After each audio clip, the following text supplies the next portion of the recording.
Good morning, gardening friends. We're out at the garden. I wanted to show you what all is going on. It's just got a really nice rain, so I thought it'd be a good time to come out here and just capture really how beautiful everything is out here. So let's get going with the tour. So June is probably late June, mid to late June is probably my favorite time out in the garden, other than August when we're harvesting tomatoes. And it's basically because the garden is really clean and everything is situated and just starting to take off. Here's our potatoes. As you can see, our rows are really clean. We got a few weeds, but they can be easily plucked out. So I'll be doing some weeding here while I'm here as well. Here's our cabbages and kale. And it's really cleaned up. We've still got a few little flea beetles. Every once in a while they're pecking holes and stuff, but for the most part, just everything's really taken off. We used the Landworks earth auger this year to plant a lot of the greens and the tomatoes and the peppers and stuff, just drilling holes rather than doing a bunch of deep tilling. And so consequently it took them a little while to get established, but now that they're really established, they're really putting a lot of growth out. It's really cool to see. Here's our blue kale from Baker Creek. And all this stuff still tastes really good. It hasn't turned bitter at all yet because we haven't hit like the really hot temperatures of summer yet. We've got our kohlrabi here, starting to put on some size. We've got a couple that are close to being ready. There's one there, that's looking real nice. I think this is Brussels sprouts. We got more kohlrabi.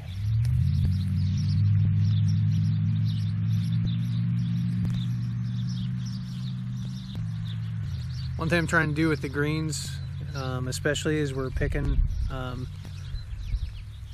sprig or two from each plant. By every other day or so we come out here, and so we're harvesting as things are growing. So we're actually eating the food we're growing, which is good. Hasn't always been the case. Each year where we've grown a lot of stuff, we just haven't gotten out here to harvest it. Let's look at the peppers real quick. Now the peppers, I probably need to get out here at another time and string them up to my supports. They're starting to get some size to them. Where here's one that's kind of flopped over. Let's see if we can correct that.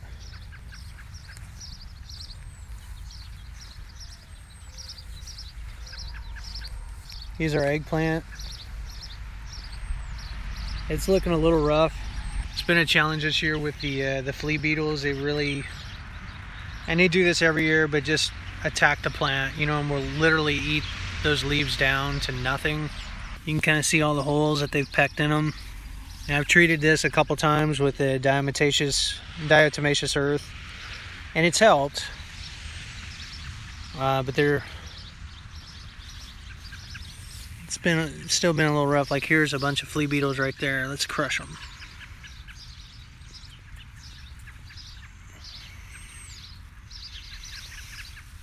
There's a bunch there, they're congregated.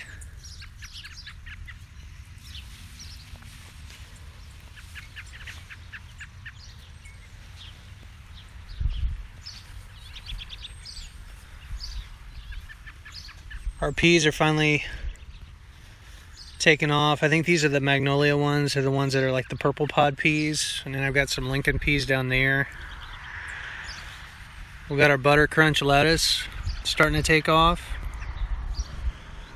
And then we've got our sweet peppers. So sweet peppers are here, and we've got our hot peppers that are down through here. We've got our red onions and our yellow onions. And the more of these sheafs we see, or shoots, the better. We'll have more layers to our onion the more of these we see. Getting the onions, I don't do sets, and I don't do bulbs or anything like that. I'm doing onion plants that come from Dixondale Farms. They came in a little rough this year because I ordered them later in the season, but they've really done well, and they're relatively disease-free, pest-free. They tend not to get chewed up or bothered by anything, as opposed to the other stuff that tend to get pecked on or eaten on a little bit. Here's our green beans. Typically by the 4th of July, they're ready to harvest. So they're finally, they're really taking off. This row is really full. It's pretty good too. This row we didn't have as much germination rate, but there's still a fair amount of beans in there. And then we've got some here as well. So it should get a decent harvest. They'll really start to come on here in the next week or two. They'll really start to bush out and then start producing tons of pods. And I like this variety. This is a Jade. I think last year I did Jade 2. This one's just Jade. They're both good varieties. The difference is I think Jade 2 has a little bit more disease resistance, but this has been great. And what I like about them is that they'll put a whole bunch, or it's a bush bean, so they'll put a whole bunch down on a branch. They're really easy to harvest relative to other varieties we've done in the past. So then we got our tomato trellis. It's taken a while for these to get established. I mean, they were looking rough, you know, their first couple weeks in, you know, attacked by flea beetles a little bit, but then that subsided, and now you can see just how lush everything is. We've got flowers, you know, and the temps are good. It's not super hot, so the pollen's not going to get sticky in there. We got a good chance of getting some good pollination if we can get those flowers planked. You get tons of potential tomatoes. I've done these a couple different ways over the years, and we've got all kinds of varieties. They're all pretty well heirloom types. Our beefsteaks, or actually cherry tomatoes, are at the front this year, followed by a bunch of beefsteaks, and then our sauce tomatoes here in the back. San Marzano mostly. But you can see the benefits of pruning and trying to trellis these up. So I put this metal line in, and there's a tensioner on the end. These are concrete stakes. It's got a hole drilled so we could fit this through here. This is I think just some stainless steel wire. I think it's maybe 18 gauge or something, I forget, but it should last a while. And we did that so that if I bump against these strings, I'm not going to pull the plants out per se. It's supported by this metal wire. We did take the time to string all these up with baling twine, and I think this is like 200 pound or whatever. I mean, it's not the thickest stuff, you know, and some people talk about how you want to get a thicker twine because you can constrict the plant and cut into it. What I've found is as long as I keep this, you know, some play in it, it's fine. The plant will adjust. It's not going to cut into the plant or hurt it in any way, as long as you've got some slack. So I've got some slack here, not a bunch of slack, but there's slack there where if it needs to take some of this, it can, to grow. So I'm not wrapping it real tight. I just kind of, you know, but about every 2 weeks or so, I'm taking the time to pull this knot out, this mooring hitch knot out, and wind my plants a little bit more. Or, you know, if it's loose enough, I can take the plant and just wrap it around, or take the twine and wrap it around underneath one of the branches off the main vine, and it's doing fine. Again, there's a lot of different ways you can do it. People use cages. I've used cages before. People trellis them on lines like I'm doing here. Other people do like the Florida weave, which I may do that at some point if we decide to redo this trellis. I kind of like stringing them up, where I'll train them up, and then kind of the idea is that as they're getting taller, you know, and they're bushing out too, I'll I'll take and string some horizontal lines, a couple of them, to tie them into the trellis. And you know, they'll get pretty tall. They'll pretty much come close to reaching the top of this before September or so, or before disease gets them, you know, because at some point, you know, they do start to die off. They're not going to live forever. But overall, things are looking really nice. Lots of nice top growth.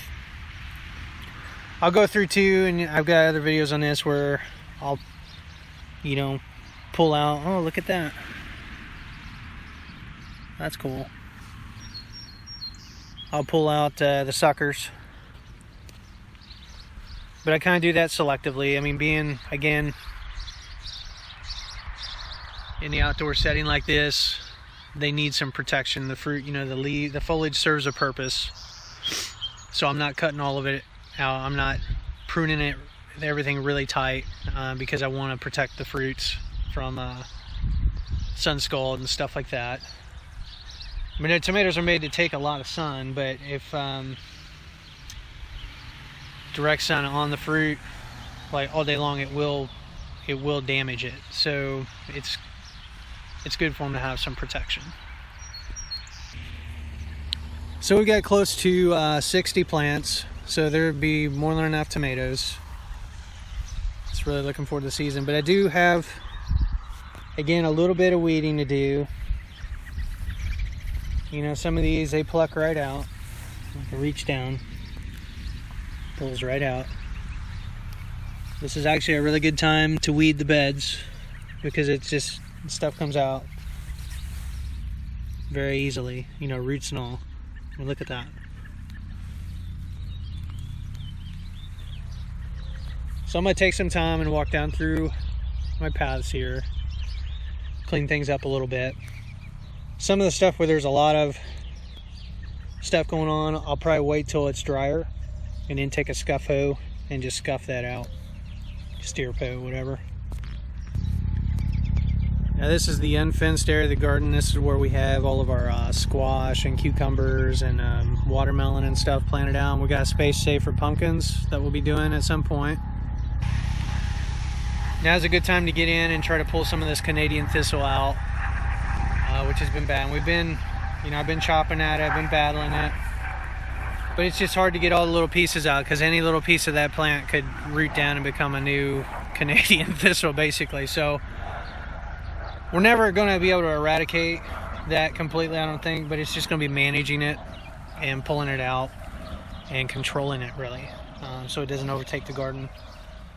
But the squashes, different types, everything's looking really good. I haven't seen the cucumber beetles yet. I haven't seen the squash bugs yet. I haven't seen squash vine borer yet, like the moths, the butterflies, whatever the form they take. Haven't seen any of that yet in the garden, but they'll probably be coming at some point. In the meantime, just enjoying things, and we'll try to just keep an eye on it. It's interesting, like here's a squash. I think this is gray squash. I think this is our black beauty squash. Let's see here if we labeled them. Or no, crookneck squash. So these are our crooknecks.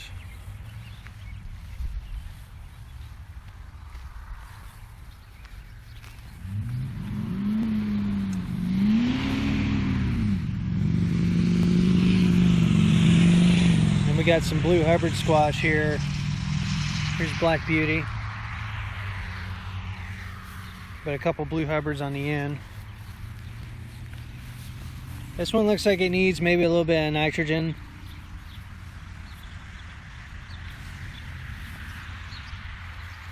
And we got some Tigger melons. Getting some of these, I guess I could be pulling weeds as I go. Look at that.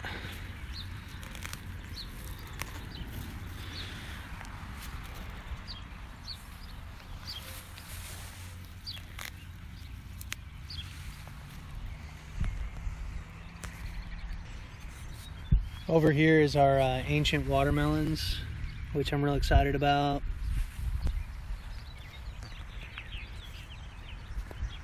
I got 4 other melons I'm going to be planting in here that I got from my buddy Frank. So Frank, if you're watching, those will be going in the garden probably later this weekend.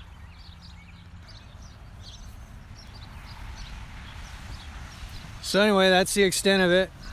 Again, everything's looking just really nice. Very thankful for the rain.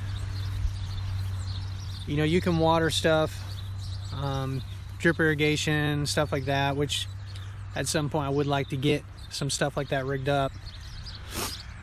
But there's nothing like a good rain to feed everything.